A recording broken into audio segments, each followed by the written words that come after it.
Hi, I'm Terry with Burlette Painting. I'm the operations manager. So today we are on day 2.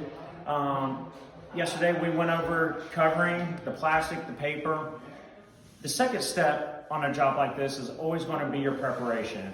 And what I mean by preparation is your sanding, your cleaning, and your spackling. So as you can see, we came through, we've got pole sanders, we pole sand the walls. In certain situations, we've also used power sanders connected to our festoons, but those are usually reserved for the really bad jobs. This is a nice newer home. Usually a good scuff sand on walls is plenty. After we complete our scuff sand, we start doing what we call our spackling or our drywall punch out. In this house, it was in pretty good shape. There was a few little dings, places where pictures were hung. Right here, as you can see, we got a TV hung here. So we took the brackets out, we put a little spackling in there. This is going to dry. We're going to sand it, we're going to do another coat. Sometimes in these bigger holes, you've got to do 3 coats. Up here on the ceiling, as you can see, we've got areas where we have what's called nail pops.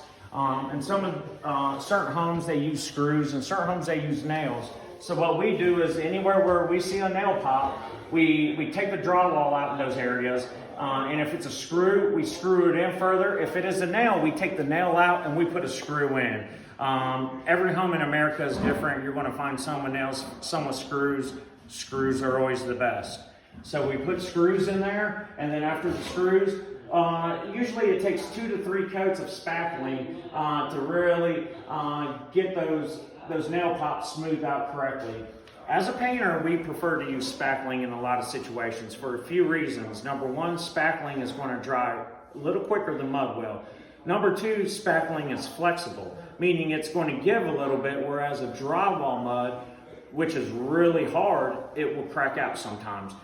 There's a place and a time for both. If you've got big areas, say a big hole or taping or something major going on, always use drywall mud. If you've got something I consider smaller than a dime, spackling will work for little nicks. It's going to work great for, where picture hangers were hung, and even nail pops, as you can see. So this is day 2. We're going to go around. We're going to clean everything real good. We're going to sand everything real good. We're going to do our drywall punch out. After we finish our drywall punch out, we will be starting on the next step of the job. And the next step of the job is, of course, we're going to start painting. And when you start painting, you always start from the top down. So tomorrow, day 3, we're going to start going over the next step of the phase, which is painting ceilings.